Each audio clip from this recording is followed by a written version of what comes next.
నమస్తే, welcome to bell TV voice of voiceless. స్థానిక సవాల్, స్థానిక ఎన్నికలపై సమరం చేయడానికి సిద్ధమవుతున్నాయి రాజకీయ పార్టీలని. ముఖ్యంగా కాంగ్రెస్ ఇటు బీఆర్ఎస్ పార్టీలు హోరాహోరీగా స్థానిక ఎన్నికలపై దృష్టిని సారిస్తూ ఉన్నాయి. స్థానిక ఎన్నికల్లో పట్టును సాధించడానికి విశ్వ ప్రయత్నాలు మొదలుపెట్టాయి.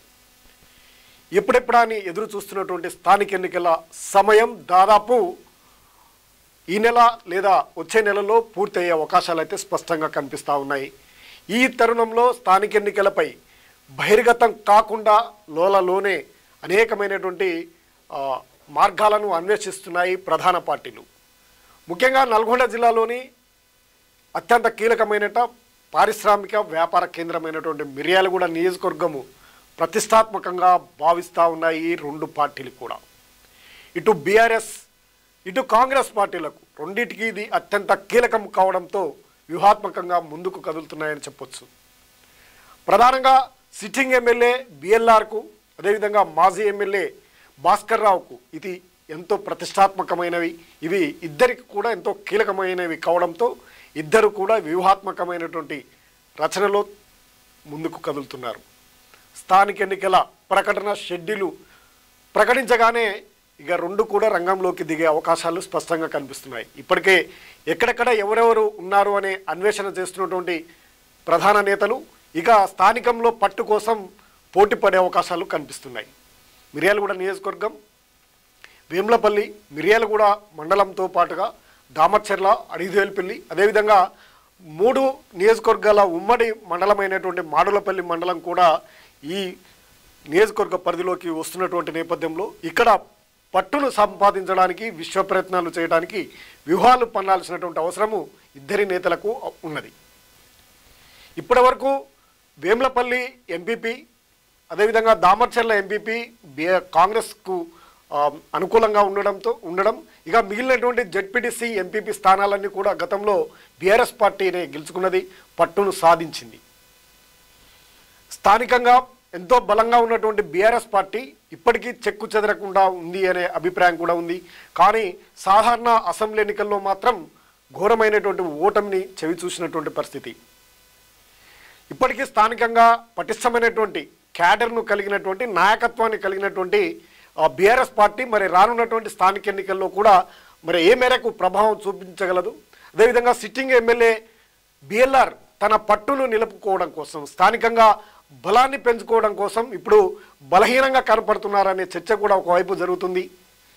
కాంగ్రెస్లో ఉన్నటువంటి విభేదాలు బహిర్గతంగా కనిపిస్తున్నటువంటి పరిస్థితుల్లో బిఎల్ఆర్కు సంబంధించినటువంటి వర్గము స్థానికంగా బలోపేతం కావాల్సినటువంటి అవసరము ఉన్నది అనే అభిప్రాయం కూడా ఉన్నది.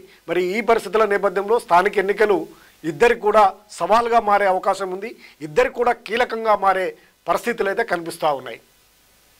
బీఆర్ఎస్ విషయానికి వస్తే బీఆర్ఎస్ పార్టీకి కీలకమైనటువంటి నేత, జిల్లాలోనే అత్యంత సీనియర్ అయినటువంటి భాస్కర్ రావు ప్రాతినిధ్యం వహిస్తూ ఉన్నారు నియోజకవర్గ ఇన్ఛార్జిగా. ఆయనకు రాష్ట్రంలోనే గత అసెంబ్లీ ఎన్నికల సమయంలో రాష్ట్రంలోనే అన్ని గ్రామాలు దాదాపు అనేక నల్గొండ జిల్లానే చూసినట్లయితే ఒక సూర్యాపేట జిల్లా మినహా, నియోజకవర్గం మినహా అన్ని నియోజకవర్గాల్లో కూడా బీఆర్ఎస్ పార్టీ నుండి కేడరు నాయకులు అందరు కూడా వలస కాంగ్రెస్ పార్టీలోకి పోయినప్పటికీ మిర్యాలగూడెంలో మాత్రం ఎవరు పోలేదు. అయినప్పటికీ ఘోరమైనటువంటి ఓటమిని చవి చూసింది. ప్రజల్లో కోరుకున్నటువంటి మార్పు లేదా అనేక కారణాలు అయి ఉండొచ్చు. దానితో ఇప్పుడు బీఆర్ఎస్ పార్టీ స్థానిక ఎన్నికల్లో బలాన్ని పెంచుకోవాల్సినటువంటి అవసరం ఉంది. బలమైనటువంటి క్యాడర్ ఉంది, బలమైనటువంటి నాయకత్వం ఉంది. అదేవిధంగా గ్రామాల్లో కూడా స్థానిక నాయకత్వం కూడా బలంగా బీఆర్ఎస్ పార్టీకి కనిపిస్తూ ఉన్నాయి. కానీ మరి ఈ ఎన్నికల్లో పట్టును సంపాదించి విజయం సాధించగలదా అంటే అధికార పార్టీకి కాదని బీఆర్ఎస్కు ఓట్లు వేస్తారా? మరి ఎటువంటి వ్యూహాలను భాస్కర్ రావు పన్ననున్నారు అనే చర్చనే ఇప్పుడు ప్రధానాంశంగా మారింది.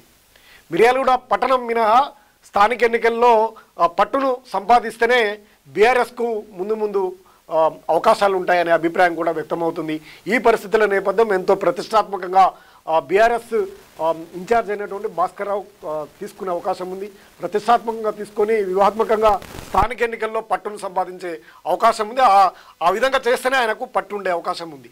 మరి ఇటు బిఎల్ఆర్ సిట్టింగ్ ఎమ్మెల్యే అయినటువంటి బత్తుల లక్ష్మారెడ్డికి ఎంతో అవసరం, కీలకము ఈ స్థానిక ఎన్నికలే. ఆయన ఎమ్మెల్యే అయిన తర్వాత జరుగుతున్నటువంటి స్థానిక ఎన్నికలు ఇవే.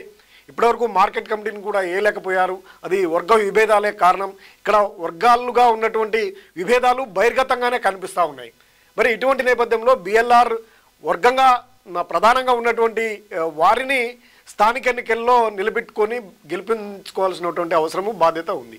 మరి ఆ పరిస్థితి ఉందా అంటే ఆ పరిస్థితులు కనిపించడం లేదు. వర్గ పోరు బీఆర్ఎస్ కాంగ్రెస్ పార్టీకి తీవ్ర నష్టం జరిగే అవకాశాలు అయితే ఉన్నాయని స్పష్టంగా అర్థమవుతుందంటున్నారు విశ్లేషకులు. ప్రధానంగా ఎమ్మెల్సీ శంకర్ నాయక్, అదేవిధంగా ఎంపీ రఘువీరారెడ్డికి సంబంధించినటువంటి వర్గం కూడా ఇక్కడ ఉండడం, ఇక్కడ వారి యొక్క ప్రభావము తీవ్రంగా ఉన్నటువంటి నేపథ్యం. అదేవిధంగా మరో కీలక నేత అయినటువంటి స్కైలాబ్ నాయక్ కూడా తనకంటూ ఒక ప్రత్యేకమైనటువంటి వర్గాన్ని నిర్మించుకున్నటువంటి వ్యక్తి స్కైలాబ్ నాయక్. ఈ స్థానిక ఎన్నికల్లో వారికి ప్రాధాన్యతను, వారికి ప్రాతినిధ్యాన్ని ఇవ్వాల్సినటువంటి అవసరం ఉంటుంది. మరి వీరందరూ సమన్వయం చేసుకోగలిగితే కాంగ్రెస్ పార్టీ గట్టెక్కే అవకాశాలు అయితే కనిపిస్తూ ఉన్నాయి. మరి వీరంతా కూడా అవుతారా? ఒకవేళ నాయకుల వరకు సమన్వయంగా ఉన్నా కానీ స్థానిక విషయాల్లో, స్థానిక అంశాలకు సంబంధించినటువంటి అంశాల్లో మాత్రం మరి కాంగ్రెస్ పార్టీ సమన్వయంతో ముందుకు వెళ్తుందా? ధీటైన పునాదులు ఉన్నటువంటి బీఆర్ఎస్ నాయకత్వాన్ని ఓడించగలదా అనే సందిగ్ధత పరిస్థితులు అయితే కనిపిస్తూ ఉన్నాయి. ప్రధానంగా కాంగ్రెస్ పార్టీపై స్థానికంగాను, అదేవిధంగా రాష్ట్ర వ్యాప్తంగా ఉన్నటువంటి వ్యతిరేకత ఇక్కడ కూడా ఉంది. ప్రభుత్వంపై ఉన్నటువంటి వ్యతిరేకతను బీఆర్ఎస్ క్యాచ్ చేసుకునే పరిస్థితులు ఉంటే మాత్రం కాంగ్రెస్ పార్టీకి గట్టు పరిస్థితులే ఉంటాయనే అభిప్రాయం ఉంది. మరి ఇటువంటి పరిస్థితుల్లో ఈ వర్గపోరు ఎంతవరకు దారితీస్తూ ఉంది? ఈ వర్గాల్లో ఉన్నటువంటి విభేదాలు మరి ఎవరికి లాభం కానున్నాయి అనే ఆసక్తికరమైనటువంటి చర్చ అయితే జరుగుతూ ఉంది. మరి ఇప్పటికే దాదాపు అధికారంలోకి వచ్చిన తర్వాత బిఎల్ఆర్ ఎమ్మెల్యేగా అయిన తర్వాత బిఎల్ఆర్ టీం, బిఎల్ఆర్ బ్రదర్స్ ఒక గ్రూప్గా, కాంగ్రెస్ పార్టీకి సంబంధించినటువంటి వారు మరొక గ్రూప్గా, ఎమ్మెల్సీ శంకర్ నాయక్ సంబంధించినటువంటి వర్గాలుగా ఉన్నటువంటి పరిస్థితులు అయితే స్పష్టంగా కనిపిస్తూ ఉన్నాయి. ఇక టౌన్ విషయానికి వస్తే కూడా భార్గవ్ తమ యొక్క ప్రభావాన్ని చూపే అవకాశాలు కూడా ఉన్నాయి. వీటన్నిటిని దృష్టిలో పెట్టుకొని మరి బిఎల్ఆర్ ఎంతో జాగ్రత్తగా వ్యవహరించి అందరినీ సమన్వయపరిచి సమన్వయంతో ముందుకు వెళితేనే కాంగ్రెస్ పార్టీ గట్టెక్కే అవకాశం ఉంది, మరిన్ని సీట్లు గెలుచుకునే అవకాశం ఉంది అనే అభిప్రాయం కూడా ఉంది. ఏది ఏమైనప్పటికీ మిర్యాలగూడ నియోజకవర్గంలో స్థానిక ఎన్నికలు ఇద్దరికి ఒక సవాల్గా మారటమే కాకుండా ఇద్దరికి కూడా ఒక కీలకమైనటువంటి ఎన్నికలుగా దీన్ని భావించవచ్చు. ఇటు సర్పంచ్ ఎన్నికలు కానీ, ఇటు ఎంపీటీసీ జెడ్పీటీసీ ఎన్నికలు కానీ ఇవి ఎంతో వారికి కీలకం కానున్నాయి. వారు ఈ ఎన్నికల్లో చూపించినటువంటి ప్రతిభనే రానున్నటువంటి ఎన్నికలు, రానున్నటువంటి రోజులు కూడా ఆ విధంగా నడిచే అవకాశాలు ఉన్నాయనే అభిప్రాయం.